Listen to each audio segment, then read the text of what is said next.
Greetings, everyone. Well, this is a video that I promised I would do a little while ago, and, well, it's time to deliver on that promise.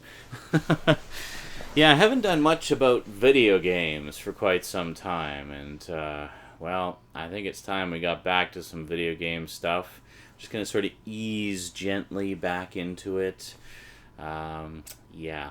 So this time around, I thought we would talk about, some of the games I played while I had no internet. Of course, having no internet, I had to find other things to entertain myself with, not having the distraction and entertainment universe that is the internet.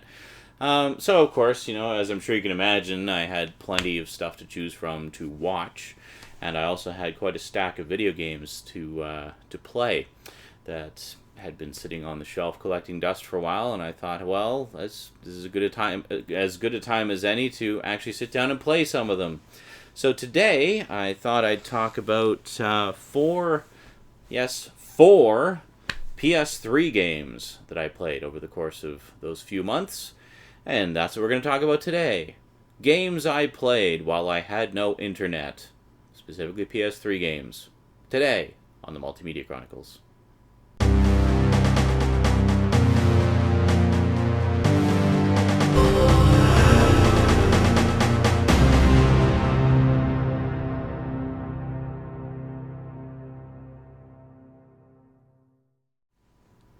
Welcome back. Okay, well, as you may know, if you've been paying attention to videos from a while back, I picked up Oblivion, Elder Scrolls 4 the Elder Scrolls 4 Oblivion, a while back, the Game of the Year edition for the PS3.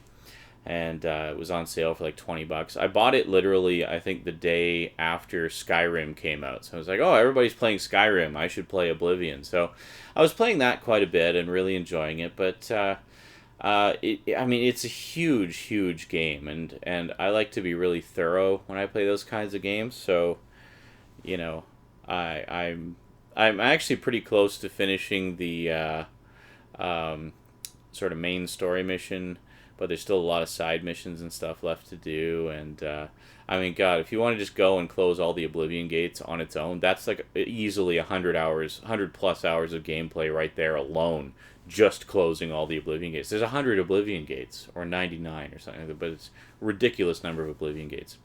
Anyway, so I wanted a break from Oblivion, but I really enjoyed the depth and scope of that game and wanted something of similar expanse. So there was another game from the same company, Bethesda Softworks, that a lot of you have been recommending to me for a very long time. And, well, in browsing around and taking a look at what other games I could get for, $20 or less, I found one of them. Again, another Game of the Year edition, Fallout 3. That's right. An RPG set in the post-apocalyptic landscape of Washington, I guess it is. The Capital Wastelands.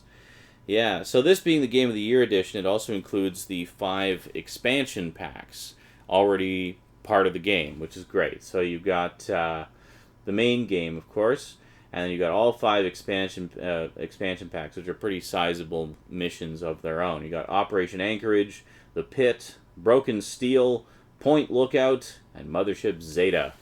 Yeah, really good stuff. This was pretty much the entire first month I didn't have internet. I wasn't even watching much in the way of DVDs or Blu-rays. I was just coming home after work and playing Fallout 3. And I would play it for hours and hours and hours. And then my days off, I would play Fallout 3. It just consumed my spare time for a while, and I had an absolute blast with it. I think it's an absolutely brilliant game.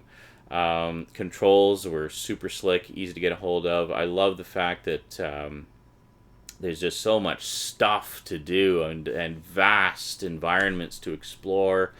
And it's got a really good power-up system too, like a good leveling system where in addition to just moving up through the levels as you do in RPG, and increasing your basic stats based on whatever kind of character you chose to be. I basically just played it as a goody two shoes. Most of the times, I mean, I know in these types of games you can play it either way, and I haven't done my sort of badass out for himself run yet, but I needed a bit of a break after playing it for so long. But yeah, so I did my goody two shoes run. But the thing I like about the leveling system is it has what they call perks. So every time you go up a level, you can increase some stats, but then you can get sort of a bonus ability on top of that. So it might be, a little bit of extra expertise in particular types of weapons, or you might be able to heal a little better, so you'll get more health back when you use a health pack, that sort of thing. One that I found really useful actually was called the Explorer perk, which basically uncovers all the main locations on the map. You still have to actually physically travel to them in order to make them accessible with the fast travel, but it at least shows you where everything is. Now, it doesn't include all the sort of hidden stuff that you encounter along the way. There's sort of random, like there's a lot of little experiments and whatnot done by the Enclave and stuff like that. So it doesn't show you where all those are, but it shows you where all the main locations are anyway. So pretty cool stuff. Yeah, so I was just living in the Capital Wastelands for like a month, and it was absolutely fantastic. One thing I noticed, is as I would do more stuff, the size of my save game files would increase, and I basically have several save game files that I kind of rotate through just in case one of them glitches or something like that. Always good to be a little extra careful, especially when you're investing so much time in a game. I noticed that the farther I got into the game, the glitchier it became.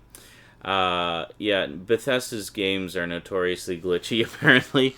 And the problem with playing them on consoles is your options for patches are very limited. You might get a few updates that'll fix a few of the major glitches, and that's about it. I know the PS3 Game of the Year edition of Oblivion has a couple of major glitches in it, one of which is there's a quest to if you become a vampire, there's a quest you can go on to get a cure to vampirism, but apparently it's impossible to complete that quest. Even if you fulfill all the criteria, it doesn't let you finish the quest, doesn't take you through that final part. So that's an annoying glitch, and there's a couple of other little ones along there too. In case you're wondering, in my Oblivion game, yes, I'm a vampire, but no, I don't really mind. I've just kind of learned to live with it, and it's not a big deal. I actually kind of like being a vampire because it gives you additional abilities that you normally wouldn't have, so that's kind of cool. With Fallout 3, there wasn't any major game-destroying glitches like that. The main issues I had was it tends to freeze a lot. In particular, you have what they call the VATS combat system, which is basically like kind of like a bullet time combat system where you can pick the body part you want. Like it freezes time, lets you pick the body part you want to aim at, and then depending on your skill, there's a certain percentage that you'll be able to hit that body part and do maximum damage, and stuff like that. So it's very cool and very cinematic. It like goes in slow-mo, and then when it executes your attack, the camera's like all moving around, and it's all very, very cinematic and cool. However, as I got later into the game, I noticed it would often lock up in the middle of a VATS combat move, or it would freeze for like a minute and then unfreeze, at which point I would save my game and reset. Yeah, but I enjoyed this game so much that it is one that I would actually consider repurchasing on PC, just to be able to play it in full 1080p, and and be able to get all the patches for it as well to fix a lot of the major glitches. So that's definitely one that I will be revisiting again and again. I thought it was just fantastic. I have not played New Vegas yet. I've heard mixed reviews of it. I will pick it up eventually. I know it's not a Game of the Year edition because I don't think it was a Game of the Year, but it's a similarly deluxe edition like this where it has all the add-on packs, so that's pretty cool. And another one, and I talked about this one a little bit, in one of my update videos, just kind of as an addendum. Found this in the bargain bin. Killzone II for the PS3. Found out apparently there's going to be a trilogy pack that will have a high-def upgraded version of the first one, which is very cool. So I, of course, have the first one for the PS2. You've seen me show it in numerous videos before. But, yeah, I honestly don't remember much about the first one. So I went in kind of cold to the second one because it's been a while since I played the first one. But I really enjoyed the second one a lot. I thought it was just fantastic. It was just what the doctor ordered, you know, coming home after a stressful day of work and just killing things. It was glorious.